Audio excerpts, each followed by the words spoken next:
¿Qué tal? ¿Cómo están? Bueno, estamos en una nueva entrega de Pensándonos a nosotros mismos. Nos acompaña, como habitualmente lo hace, Mario Burkun. Mario es economista, es docente de la UBA, de la Facultad de Ciencias Económicas. Mario, tu aporte. Estamos en un problema, en un tiempo más que en un problema, donde se pone el acento en los cuestionamientos a las políticas económicas. Y hay cuestiones de fondo y cuestiones de forma. ¿Cómo estás viendo este momento actual de la Argentina? Mira, vos justamente ponés un tema que tiene que ver, que es el tema de la forma, cuestiones de forma. Me parece que es muy importante pararse a veces desde otro lugar, salir del cotidiano o de lo eminentemente periodístico y empezar a reflexionar un corto lapso de tiempo sobre la estética y la forma. Creo que son problemas filosóficos que tienen mucho que ver con las respuestas a cómo se crea o se conforma la subjetividad y la conciencia de clase en Argentina. Porque nosotros tenemos una historia. Nada empezó hoy o ayer, sino que hay toda una historia que tiene que ver mucho con la forma para llegar a un diálogo, a una comprensión, a interactuar con el otro al cual yo quiero motivar, quiero inducir para que la política económica, porque la política económica es el uso de herramientas que son técnicas y que hacen a como, en el caso del ministro del grupo económico que decide o del presidente que hace que su grupo económico decida, impacta, induce, motiva a los actores económicos.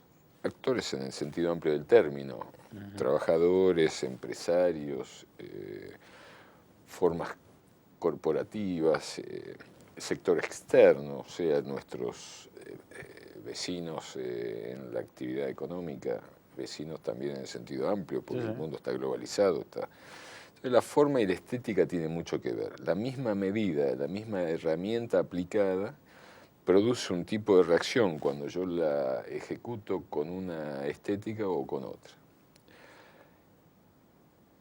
Y nosotros generalmente, en lugar de darle importancia a la forma y la estética, le damos toda la importancia al contenido de la medida. Entonces, la misma medida que teóricamente es válida y que a lo mejor aplicada en otra condición social, o sea, aplicada en otro territorio, en otra región, tiene una respuesta de esa sociedad, en nuestro caso puede tener otra, porque tenés que tener la sensibilidad de conocer la historia y la comprensión. Lo digo fundamentalmente porque todo el último periodo, pero no es actual, sino que por eso digo, hay que referirse a la historiografía de nuestra sociedad, tiene que ver con una cosita que es el dólar estadounidense. Ya en la crisis del 51-52, Perón, que era un líder importante de nuestra sociedad y que es un mito histórico actualmente de la formación política argentina, dijo, ¿alguno de ustedes vio un dólar? Se mostraba un billete porque en su estilo risueño y picaresco e inteligente, quería mostrarle a la sociedad de aquella época la importancia de la dignidad de nuestra moneda, de nuestra soberanía respecto al dólar americano, que después de la Segunda Guerra Mundial quedó como la moneda clave a nivel mundial porque desplazó a la libra esterlina, desplazó al oro. Estamos hablando de la década del 50 y de la crisis, una de las crisis de estrangulamiento de balanza que tuvimos cada vez que queremos sustituir importaciones, se produce esa crisis de divisas, carencia de divisas, dificultades. Hoy, con toda la diferencia etaria, porque nosotros en aquella época éramos casi recién nacidos, o éramos muy jóvenes. Y era la mitad del siglo pasado. Y era la mitad del siglo pasado. Han pasado muchos años. Hoy estamos en una situación similar, que la estética y la forma es, a alguno de ustedes le interesa el dólar, quiere ver un dólar, porque acá tenemos que trabajar en pesos. Pero la historia de nuestra conciencia de clase hace que hay una reacción de piel casi inmanente en nuestra sociedad para el resguardo, la reserva de valor del patrimonio de cada uno se fija en el dólar estadounidense, piensa en el dólar estadounidense, lo cual no significa que en la realidad, en la puesta en práctica, no tengamos que dignificar el peso, no tengamos que reemplazar ese dólar estadounidense por una realidad interna. Pero para llegar a eso, la forma y la estética de las medidas, digo, el cepo o impedir la fuga o las maneras de desarrollar la inversión, que es lo que hace falta en esta coyuntura, esa forma y esa estética tienen que saber cómo reacciona nuestra conciencia social. Y no digo solamente el empresariado, el elemento corporativo. El asalariado, ¿no? Un sindicalista, un compañero nuestro que sale a discutir el nivel salarial con el sector empresarial con la mediación del Estado, del Ministerio de Trabajo. Y sale a discutir diciendo, bueno, el índice de inflación es tanto, el dólar giró tanto, y mi expectativa, lo que yo creo, con la incertidumbre existente y con el tiempo que vivimos y con la crisis internacional y el problema de Brasil, hace que tanto. Tanto. Pero también eso refleja en la historia ciertas trazas de la memoria, ciertas cicatrices que tenemos. Así como nosotros tenemos mucho más claro las cicatrices que tenemos de la época de la represión, de la dictadura, de la tortura y la desaparición de los compañeros, tenemos también cicatrices que vienen de los periodos de hiperinflación, de que un viernes a la noche te decían no vamos a devaluar y después decretaban feriado cambiario lunes y martes y se devaluaba, pero se devaluaba de una manera extrema. Tenemos las trazas de las hiperinflaciones monstruosas. Nosotros hemos tenido más de 1000% de inflación en el 75, en el 89. O sea, hay crisis hiperinflacionarias que quedaron como trazas en nuestra memoria. Entonces hay que tener mucho cuidado con la estética y la forma de las medidas, porque la reacción inmediata acepta la medida, pero en muy cortísimo plazo de tiempo hay disrupción. ¿Eso qué produce esa disrupción? No sé si para ir a nuestra historia, para no ir al momento inmediato, recordemos Zurruy y Machinea con el Plan Austral. Duró 6 meses. Todo quedó en la historia, no le dieron el apoyo político, etc. No. Duró 6 meses porque el primer día el Austral era más fuerte que el dólar estadounidense. No sé si recordás, estaba 0,92 respecto a 1. Me acuerdo que se corrían todos los ceros, los abogados teníamos las tablitas. Había para ir corriendo, para volver a calcular el valor de la moneda. Todavía quedó la tablita para el cálculo del impuesto con respecto a la suba de salario y la ganancia de aquella época.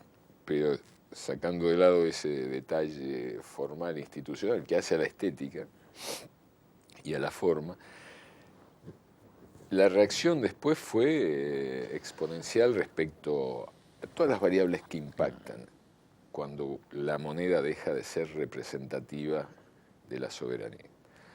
Después hemos tenido la convertibilidad, exactamente igual. Una ficción incorporada en la conciencia de la sociedad durante 10 años porque crea un chaleco de fuerza, una straitjacket, ahora que estamos cercanos nuevamente al imperio. En inglés hay que empezar a usar las palabras que usa el mercado internacional. Un straitjacket que te impide el uso de la política monetaria activa. O sea, te deja en una situación bloqueada y todas las otras variables se mueven respecto a ese centro de interés. Entonces, tu política económica pierde grados de libertad, que fue lo que pasó con la convertibilidad, con las consecuencias a largo plazo que producen. En lo inmediato, paró la inflación, pero inmediatamente produce el resto. Hoy nos encontramos con que el tiempo y la incertidumbre hacen que en el último periodo los tipos de cambio internacionales giren de manera contraria a lo que venían girando. ¿Qué significa? El dólar estadounidense por necesidades internas económicas de Estados Unidos, venía siendo empujado a la devaluación frente a las otras monedas. Había lo que se llamaba el quantitative easing, o sea, la Reserva Federal colocaba 80.000 millones de dólares mensuales para crear liquidez en el mercado americano y aumentar el consumo. Bueno, eso es realidad de Estados Unidos. Eso valorizó las otras monedas, fortaleció, por ejemplo, al real brasilero, lo fortaleció a nosotros, etc. Internamente, eso también produjo situaciones donde los sectores tradicionales exportadores, si bien beneficiados por los precios internacionales, sobre todo en los precios de las llamadas commodities, o sea, todas las agroindustriales que nosotros exportamos, y también la energía que exportábamos, se valorizaba mucho respecto a la otra parte de la producción necesitada por nosotros, que eran las importaciones de bienes de capital. Entonces había como una ventaja competitiva. Esto llevó a que nuestro peso se valorizara respecto al dólar. Parece mentira, o sea, se endureció el peso respecto al dólar en el mercado internacional.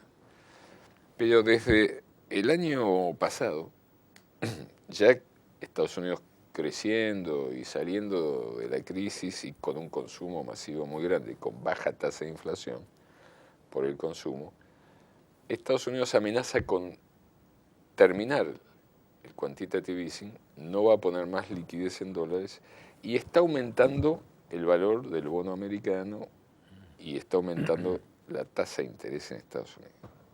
Eso ha producido un shock, la llamada guerra de los tipos de cambio que dice el ministro de Brasil, que hace que de manera muy veloz y por la recesión Brasil devalúe. Pero también devalúan las otras monedas en relación al dólar. Y nosotros también devaluamos, no es que no devaluamos. Pero devaluamos menos que el real brasilero. Entonces el peso se revalorizó. Nada más que por este desconocimiento, digo desconocimiento porque son todos compañeros y porque yo estoy, llamémoslo, con el lado del modelo que nos representa, o sea, con el lado del modelo, digo, el gobierno actual en Argentina. Pero creo que tenemos que analizar críticamente los errores. El corralito del 2011, en lugar de producir una retención de los dólares en el mercado, indujo una fuga. Retuvimos dólares por el tema del bloqueo de las importaciones, por el tema del control del mercado de cambios, pero inducimos una fuga mucho mayor de lo que retuvimos, porque la mentalidad argentina fue, me van a controlar mi patrimonio en dólares, mejor lo pongo en otro lugar. Otro lugar que puede ser un offshore, que puede ser una caja de seguridad, que puede ser el colchón o lo que sea, porque la dimensión abarcativa es desde los grandes capitales monetarios, las corporaciones, digamos, hasta el asalariado que ahorraba 100 dólares. O sea, se retrae el mercado de consumo, salvo en bienes domésticos de consumo inmediato, se retrae el mercado de consumo productivo, o sea, de la inversión, crisis en la construcción, crisis en el sector agrario, no crisis económica desde los precios o desde la producción, digo crisis en la compra y venta de campos, en la nueva inversión. Salvo las corporaciones con alta tecnología, ellos al revés. Ante impedir la salida de recursos, vemos que nos compramos acá adentro que está en crisis, o sea, por un activo menor. Esto en el corto plazo funciona. Entonces, pero hay una fuga mayor. Se fugaron, a mi entender, unos 30.000 millones de dólares, que no es solo disminución de reservas, es la liquidez que hay en dólares. Se descapitalizó las cuentas en dólares de la banca privada local. La gente sacó los dólares de la cuenta en dólares. Entonces produce eso un efecto de impacto sobre nuestra propia moneda. Mario. Hay pocos dólares en el mercado, se seca la plaza en dólares, aunque vos inyectás más pesos. No, está bien. Digo, a ver, no está bien. Estamos abordando un aspecto de este tema y me gustaría, para seguir profundizando este perfil, que sigamos pensando en próximas entregas el rol de la emisión monetaria vía tarjeta de crédito, el rol de los bancos, la regulación del sistema financiero. ¿Cuáles son las asignaturas pendientes de una Argentina que tiene una década ganada, pero que para seguir ganando décadas tiene más cosas que hacer? Pero lo dejamos abierto como una propuesta para próximos programas, ¿te parece? Muchísimas gracias por la invitación, me parece muy válido. Bueno, hasta la próxima y seguimos pensándonos a nosotros mismos.